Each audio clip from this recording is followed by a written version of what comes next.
Y cuando comenzó la segunda edición del programa Incremento Exportador, más conocido como dólar soja, la Secretaría de Agricultura, Ganadería y Pesca de la Nación, encabezada por Juan José Bailo, citó a las distintas entidades que representan a empresas que utilizan a la soja como insumo. Lo que planteó en ese momento fue una compensación justamente para estas empresas por la diferencia de precios. En su momento habíamos conversado, apenas transcurrido un día de esta reunión, con el presidente de la Cámara de Biocombustibles de Córdoba, con Juan Carlos Giacone, que nos explicaba justamente este planteo y esta promesa que había hecho el secretario de Agricultura y que se concretaría a los pocos días. Bueno, ya pasó mucho tiempo, nos juntamos nuevamente con Giacone y la pregunta fue: ¿qué ocurrió? ¿Compensaron finalmente a las empresas generadoras de expeller y de aceite de soja? Esto es lo que nos decía. Tal como lo habíamos hablado en su momento, creo que horas después de haber participado en esa reunión con el secretario de Agricultura, Juan José Bailo, las expectativas eran altas porque se hablaba de una compensación para mitigar el efecto de ese sobreprecio que implicaba la aplicación de esta segunda edición del dólar soja. Lo cierto es que sumamos una frustración más, la medida no se materializó, al menos en cabeza de las extrusoras, tal como se había hablado, de manera de atenuar el impacto que iba a tener en los precios sobre los consumidores de expeller del mercado doméstico. Lo cierto es que las decisiones que tomó el gobierno no nos dieron las explicaciones por qué no, pero terminaron decidiendo de alguna manera subsidiar los consumos.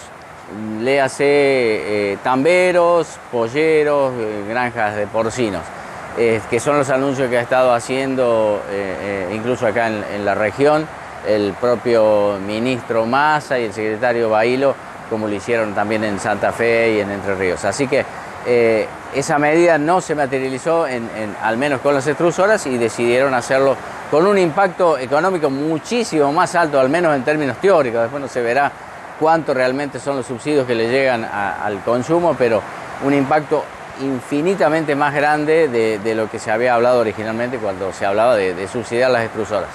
Juan, y en este escenario, ¿no es cierto?, que vos estás marcando, bueno, que en realidad no hubo compensación, ¿cómo está hoy el sector, ¿no? Luego de tener que soportar esas dos medidas, ¿no es cierto?, la primera edición y la segunda del dólar soja. Bueno, lo cierto es que esto significó un impacto enorme en la actividad estrictamente de las extrusoras, que son las proveedoras de proteína vegetal para el mercado doméstico de consumo. ¿Enorme en qué sentido? En dos aspectos. Restringió, limitó en gran medida el volumen, la disponibilidad física de la soja, y con ello el aumento de los precios.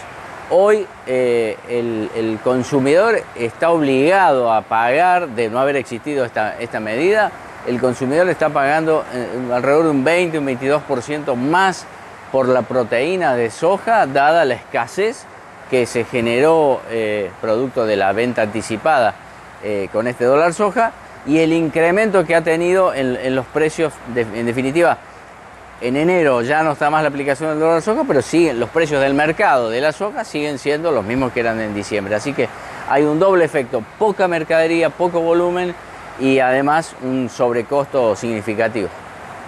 La última pregunta está relacionada no particularmente con la soja como insumo de tambo, de distintas actividades, sino con el otro producto que tiene que ver con el aceite.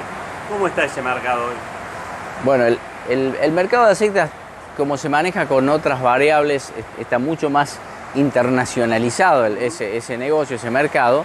El mercado se ha mantenido bastante estable en términos de valor dólar, ha estado estable. Lo que sí es cierto que al haber una menor molienda en el mercado interno, también hay una menor disponibilidad de aceite que hace subir los precios bastante por encima de lo que en teoría son los valores que cotiza Chicago y que son de referencia para todo el mundo. Así que también en el aceite, sobre todo el aceite que va para consumo doméstico, hablemos de lo que va para biodiesel y lo que va para refinado, para consumo humano, también hay un sobrecosto de alrededor de un 10, un 15%.